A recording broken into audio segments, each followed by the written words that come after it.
مدینہ کی گلیوں میں خاموشی تھی، ایک خاموشی جو طوفان سے پہلے کے سکوت کی مانند تھی۔ نبی پاک کے نواسے حضرت امام حسین اپنے گھر میں بیٹھے ہوئے تھے، چہرے پر نور، آنکھوں میں وقار اور دل میں امت کی اصلاح کی فکر۔ خلیفہ یزید کی بیعت کا مطالبہ بار بار پہنچ رہا تھا، مگر حسین کا ضمیر گوارا نہیں کرتا تھا کہ وہ باطل کو حق مان لے۔ ایک رات جب مدینہ کے آسمان پر تارے خاموشی سے جھلملا رہے تھے، امام حسین نے فیصلہ کر لیا، ہم مدینہ چھوڑیں گے، ہم ظلم کے خلاف قیام کریں گے۔ بی بی زیب امام حسین کی بہن نے یہ سنا تو ان کی آنکھوں میں آنسو آ گئے۔ بھیا کیا اب جانے کا ارادہ کر چکے ہیں؟ امام حسین نے سر جھکا کر کہا، زینب باطل کے سامنے جھکنا علم رسول کا شیوا نہیں، ہم شہادت کے لیے جا رہے ہیں عزت کے ساتھ، مدینہ سے مکہ اور مکہ سے کوفہ۔ جب امام حسین نے مکہ مکرمہ کا رخ کیا تو ہزاروں کوفیوں نے خطوط بھیجے، آئیے ہم اب کے ساتھ ہیں، ہم ظلم کے خلاف اب کی قیادت چاہتے ہیں۔ امام حسین نے ان خطوط کو پڑھا، دل میں امید جاگی، اور انہوں نے حضرت مسلم بن عقل کو کوفہ روانہ کیا تاکہ حالات کی تصدیق کریں۔ کوفہ کا امتحان۔ مسلم بن عقل کوفہ پہنچے تو لوگوں نے ان کا والہانہ استقبال کیا، ہزاروں افراد نے ان کی بیعت کی، لیکن جب یزید نے ابن زیاد کو گورنر بنا کر بھیجا تو کوفہ کی فضائیں بدل گئیں۔ خوف کے سائے، تلوار کی دھمکیاں اور قید و بند کا کھیل شروع ہو گیا۔ کچھ ہی دنوں میں مسلم بن عقل تنہا ہو گئے، وہ جنہوں نے بیعت کی تھی سب روپوش ہو گئے۔ آخر کار مسلم بن عقل کو شہید کر دیا گیا۔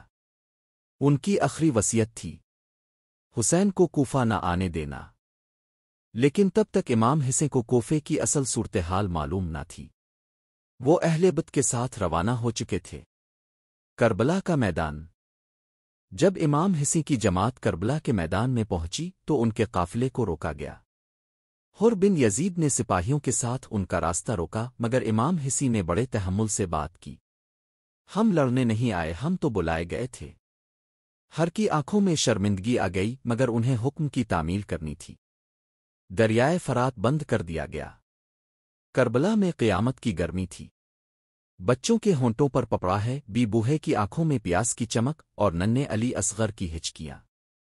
امام حسین کے خیمے میں ہر طرف صبر اور دعا کا منظر تھا۔ محرم کا چاند طلوع ہو چکا تھا۔ کربلا کے سنسان میدان میں اہل بیت کے خیمے تنہا کھڑے تھے۔ سامنے یزیدی فوج کی صفیں جمی ہوئی تھیں، جن کی تعداد ہزاروں میں تھی، اور امام حسین کا قافلہ صرف 72 نفوس، ان میں بچے، خواتین اور چند جانثار صحابہ۔ یزید کے لشکر کی طرف سے عمر بن سعد کمان سنبھالے ہوئے تھا۔ امام حسین نے کئی مرتبہ بات چیت کی کوشش کی، مگر جواب صرف ایک تھا، آ تو یزید کی بیعت کرو، آ جنگ کے لیے تیار ہو جاؤ۔ امام حسین نے فرمایا، ایسا شخص جیسے میں ہوں، ایسا شخص جیسے یزید کی بیعت نہیں کر سکتا۔ یہ جملہ کربلا کی روح بن گیا، یہ حق و باطل کی لکیر کھینچ گیا۔ پانی کی پیاس مگر صبر کا دریا۔ کربلا میں ظلم کی یہ انتہا تھی کہ دریائے فرات کا پانی بھی بند کر دیا گیا۔ امام حسین کا قافلہ پیاس سے تڑپ رہا تھا، مگر شکایت نہیں، آہ نہیں۔ ہر کوئی صبر کا پہاڑ بن چکا تھا۔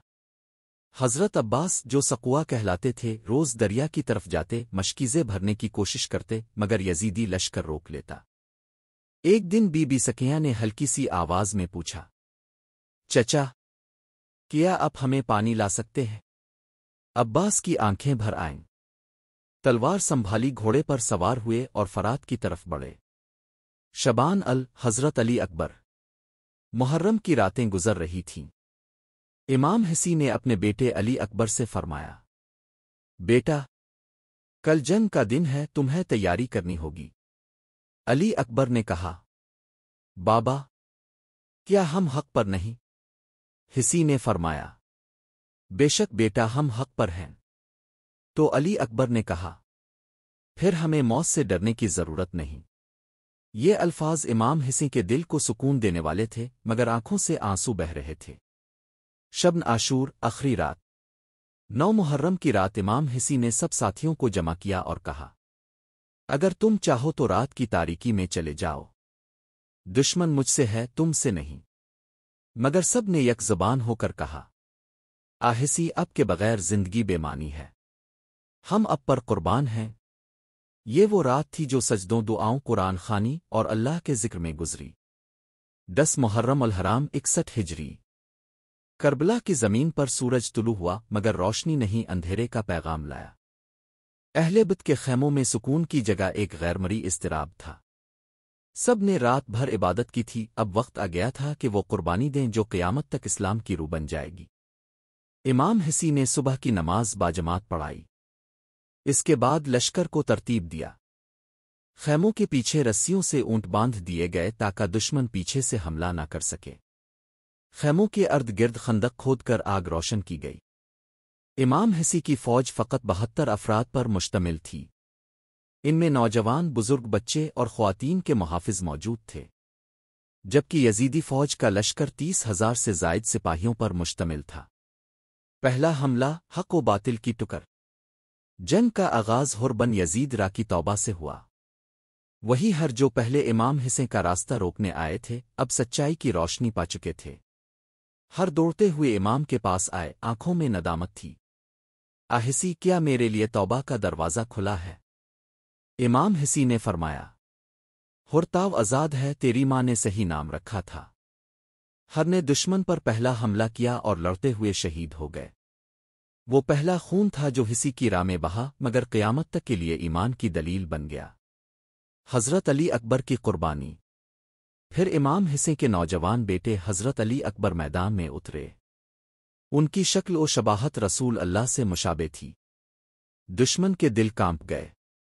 امام حسین نے آسمان کی طرف دیکھا، آ اللہ، اس قوم پر گواہ رہنا جو تیرے رسول کے چہرے سے مشابہ جوان کو قتل کرنے جا رہی ہے۔